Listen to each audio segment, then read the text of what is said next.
Aujourd'hui, nous allons nous intéresser à une poutre posée sur appui élastique dans le logiciel TeclaText. L'élasticité d'un matériau c'est défini comme étant la capacité d'un élément à reprendre sa position initiale après la suppression de la charge qui provoque cette déformation. C'est d'ailleurs ce qui différencie l'élasticité de la plasticité. Voici une illustration de l'exemple que nous avons traité, une poutre sur 4 travées de 8 mètres de long. Le premier appui est un appui rigide. Le deuxième, dans l'appui B et D, ce sont des appuis élastiques. Donc, des appuis qui sont permis de se déformer, mais l'élasticité doit être contrôlée. On spécifie le raideur ici de ces ressorts ici. C'est ce qui on le symbolise même sous forme d'un ressort. C'est-à-dire lorsqu'on parle de ressort, on voit la force de rappel, tout ça. Comment sommes-nous arrivés à ceci? C'est simple. On clique sur New, comme d'habitude. Ici, nous étions allés sur style. Au niveau des styles, aller ici et on a cliqué sur ça.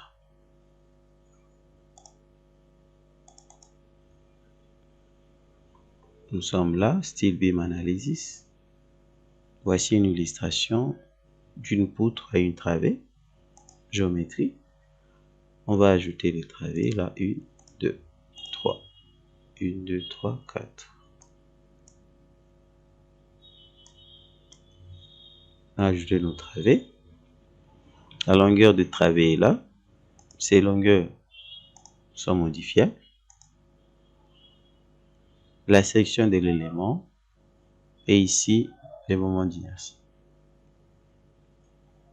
Ici on a les types d'appui, vertical, horizontal. Ce sont des rotules en fait. Des rotules lorsqu'on dit free, c'est-à-dire la rotation est autorisée. Au niveau de l'appui A, il n'y a pas de déplacement vertical. C'est par contre au niveau de l'appui B qu'on va considérer le ressort, on prend spring. Au niveau de l'appui D, la même chose, on prend notre ressort. Ici, il s'agit du déplacement du ressort, le raideur. Donc, 10 kN par mètre, 10 kN, 100 kN par mètre, 5 kN par mètre. C'est aussi modifiable, paramétrable même. Oui.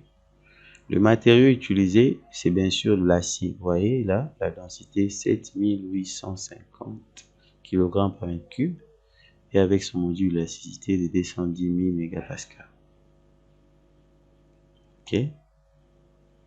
Concernant la charge, quel type de charge permanente? Bien sûr, on prend la charge du poids mort, c'est-à-dire la charge du poids propre. Il y a d'abord le poids propre, self-weight, qui est considéré. Au niveau du support, donc place pas de charge au niveau de l'appui A, mais par contre au niveau de la première travée, alors nous allons placer une charge là, d'intensité de 25, début 0 et fin c'est 8000. Deuxième, on clique sur ajouter. Là, nous avons 50, position finale 8000. Troisième, et sur ajouter. On a 25, position finale 8000. Le dernier appui. Et là, on ajoute. On a 50. Début, la position finale c'est à 4000. Et on voit l'illustration directement. On clique sur OK. Maintenant, la combinaison, il nous propose ceci. Bon, il n'y a pas de problème, j'accepte. Maintenant, la section des éléments. Vous voyez ici directement, il a calculé. Et il y a des éléments qui passent. La déflexion, c'est-à-dire la déformation, passe. La vérification par rapport à la force tranchant ne passe pas et par rapport au moment ne passe pas. Change de classe acier. Ça ne passe toujours pas. Ce n'est pas un problème puisqu'on doit changer la nature du matériau. On va prendre quel type de poutre? Nous allons prendre cette famille ici, la famille HE. On prend HE 320. Pour l'effort tranchant, ça passe. Le moment, il y a encore un problème. On prend 400.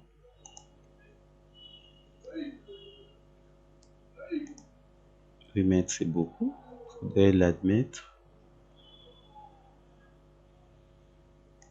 150.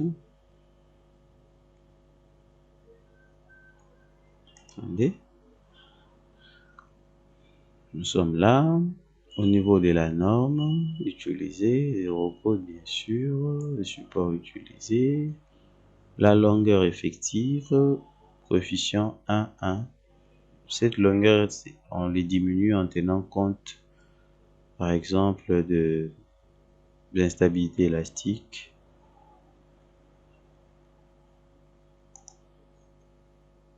Les sections.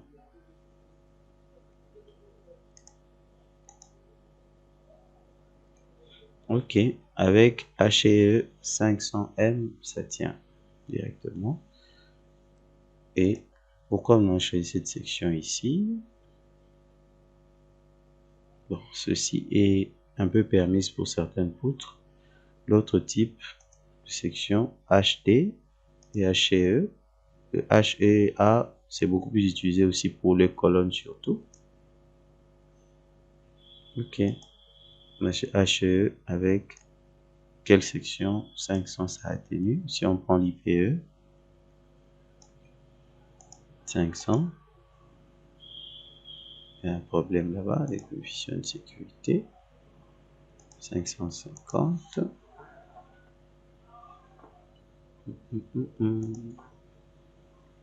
On rentre avec notre HE.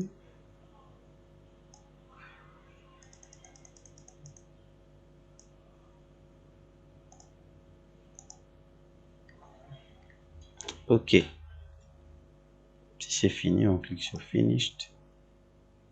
On va voir, il va tracer le diagramme. Vous voyez le diagramme de moment, le diagramme des efforts tranchants. Puisque l'appui est élastique, normalement, si c'était un appui rigide, on allait avoir l'allure telle qu'elle. Comme l'appui est élastique, donc il y a quand même le déplacement qui est permis ici. Voici même l'allure du moment sous cet appui élastique-là. Merci.